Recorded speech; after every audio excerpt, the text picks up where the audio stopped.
guys, welcome back to the channel where I cover missing persons, unsolved cases, crime news, and more. On the screen, that is 9-year-old, forever 9, Amber Hagerman.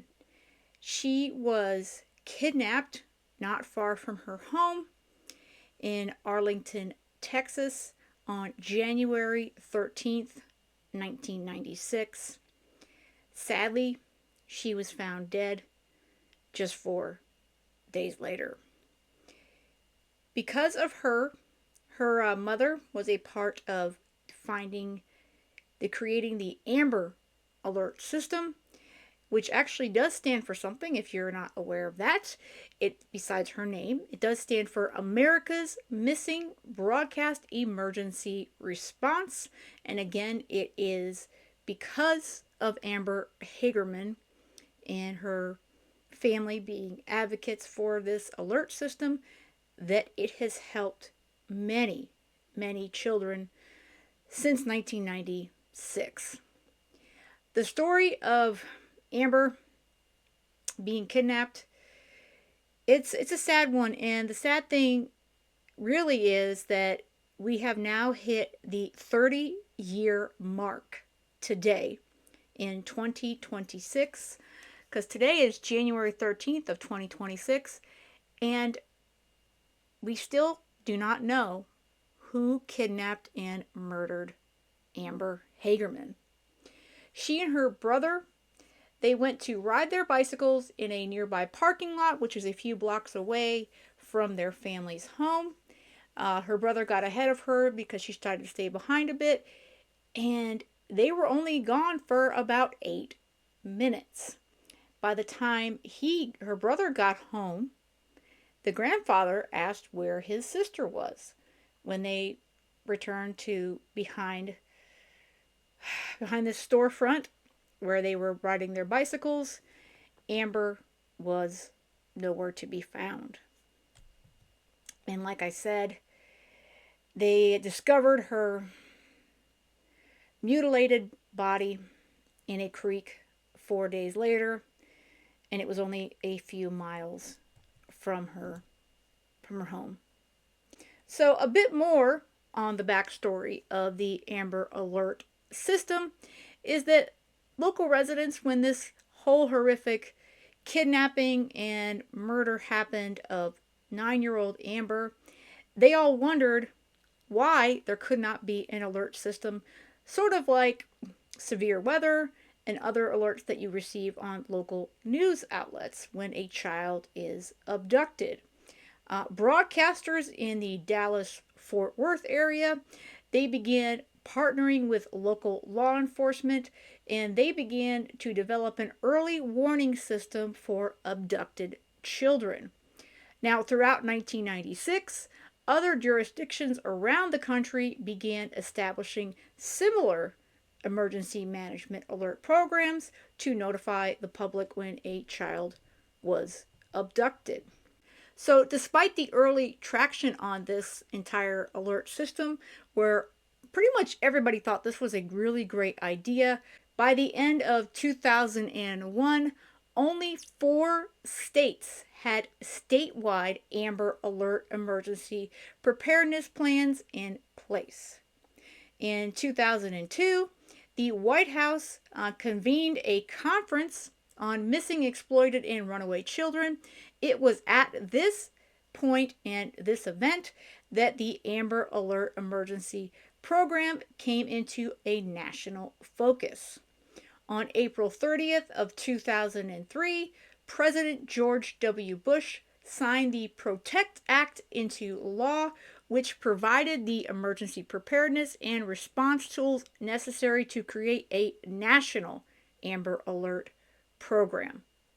And then with this support, Hawaii became the 50th state to complete its statewide Amber Alert emergency preparedness plan in February of 2005.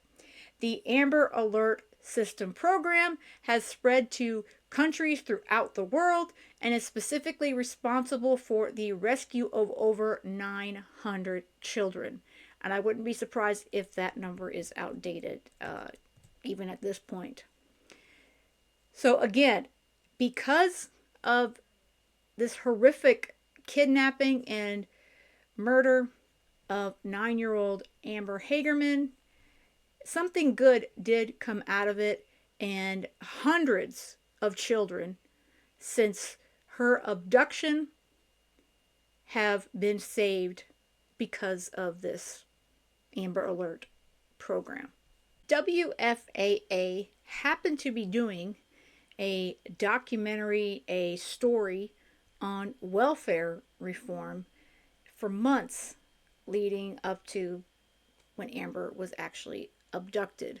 So there was a lot of footage, and most of what we have been fortunate enough to see beyond photos is from that documentary that WFAA actually created after her abduction.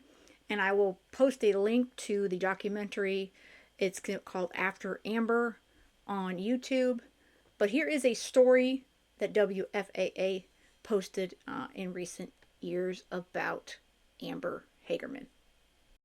Happy birthday to you. Happy birthday to you. This is Amber Hagerman on her 9th birthday. It's the last video of her before she disappeared. She and I just had that instant connection, and I just my remember first her grade. smile. More nice notes from your teachers. In a twist of irony, WFAA reporter Pam Curry was following Amber's mom, Donna Williams, for a documentary about getting off welfare and into the workplace. That's a pretty big deal, isn't it? Yes. So we captured sweet moments like this one. Look, Mom, I made this for you. Thank you. That's pretty. Dear Mom, this is for you that I made at school. I love you a lot. Love you. Only 3 months later, Amber would be gone. Somebody kidnapped Amber. She's gone, Richard. 9-year-old Amber Hagerman has been missing since Saturday. Don't hurt my baby, please. She's just an innocent child, please. On January 13th, 1996, Amber was riding her bike near her grandparents' home in Arlington behind a grocery store on Abrams. Jimmy Kevill was in his backyard when he heard her scream. When a black pickup pulled up next to her. And he run up behind her and grabbed her. He turned around and come right back to here where his truck was, where the door was open, and put her in the truck. Kevill called 911. Arlington police responded quickly. Amber, baby, if you're listening. Curry got a frantic call from Donna. She started telling me the details of what had happened, and I knew immediately that it was not good. We're going to find your sister, and she'll be okay, I promise you. This is such a horrific story, obviously. But the fact that they were doing this special, this video documentary, and this news reporter and videographer was with this family, and they had become friends with this family leading up to her abduction, that ended up being, I guess, a mixed blessing in some ways, to get Amber's story out after the fact. And like I said, this does not help the fact that she was abducted and sadly found horribly murdered days later, also near her home. And we're now hitting 30 years.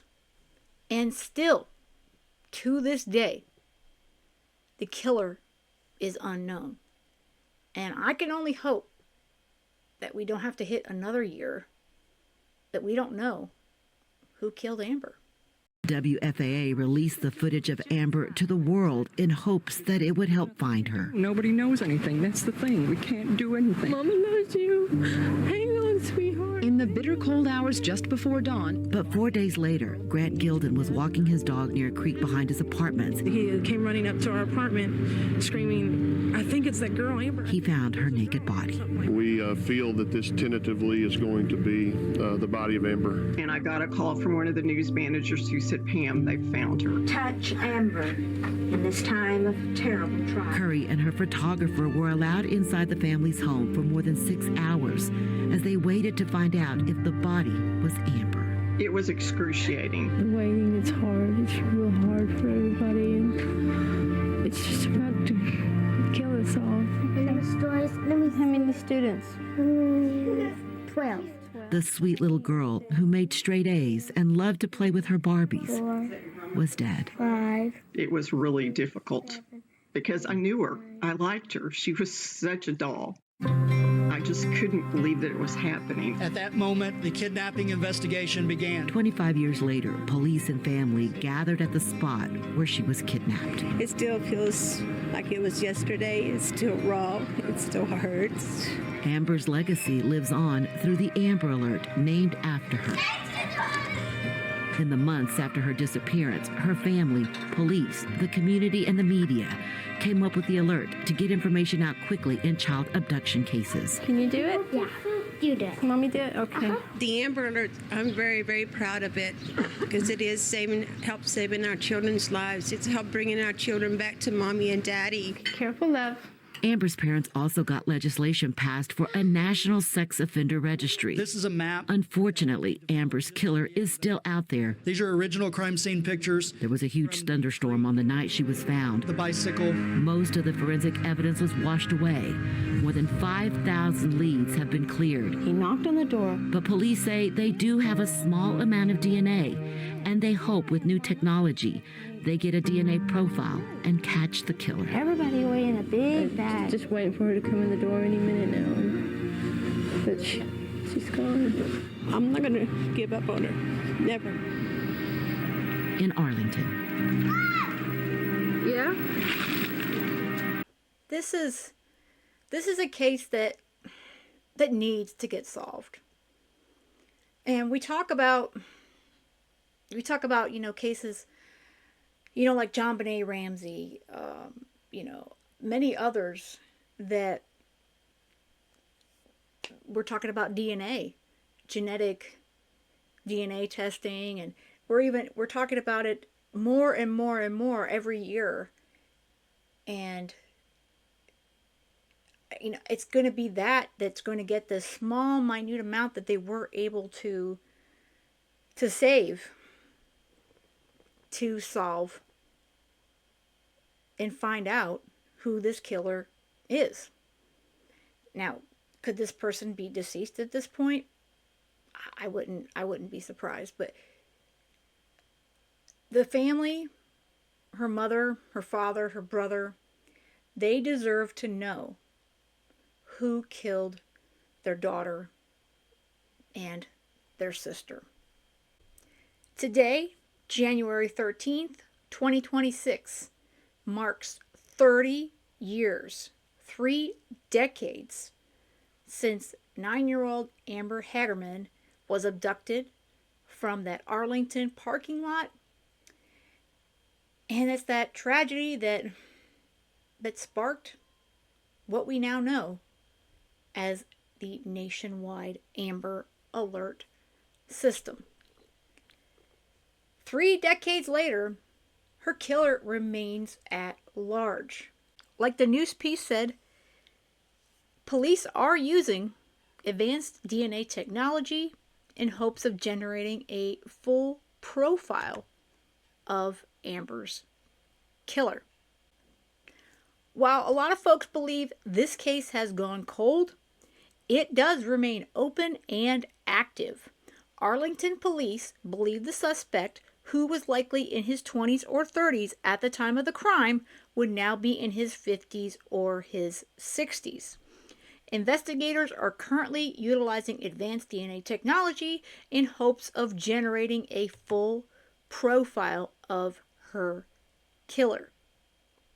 Assistant Police Chief Kevin Colby spoke about the need for public help. He spoke with local media, stating, "Our detectives believe that someone still has knowledge of this horrific crime, and we need them to come forward." And I believe that that's true. If you have any idea who this person might be, please call the number I'm going to list in just a moment and also put on the screen. Police have provided an updated description of the suspect as well as the vehicle involved in Amber's abduction. The suspect is a white or Hispanic male, now in his 50s or 60s. He is under 6 feet tall, with a medium build and brown or black hair. The vehicle is believed to be a black 1980s or 1990s full-size fleet pickup truck, and the vehicle featured a short wheelbase, a single cab, and a clear rear window with no slider. At the time, the truck was in good condition with no visible damage. Of course, being 30 years later, that truck may be in anywhere, really. That truck could be, hauled off. It could have been burned. Who knows? But again, someone recognizes the description of this man and this vehicle. Oak Farms Dairy is offering a $10,000 reward for information leading to an arrest and conviction of Amber Hagerman's killer. Arlington Police Department has established a dedicated tip line. They are asking anyone with information, no matter how small they might believe it is, to call 817-575-8823. Again, that number is 817-575-8823. And I'm going to share this as well on my community tab so you guys could share this information out. And of note, I got the updated information about how many children Amber's Alert, the Amber Alert system, has helped. It has helped more than 1,000 children as of 2026, and I believe that number is closer to 1,200, return home safely. And that's in the 29 years since it was established. As horrible as it is that Amber was abducted and murdered, because of her, more than 1,000 other children have been saved and returned home to their loving families. So let's share all this out, any information that we can, continue to share Amber's photo, because it is time for Amber to get her justice, and it is time for her family to get the answers they rightly deserve. All right, guys, that's all I've got for this one. I hope you have a great rest of the day, and most of all, stay safe.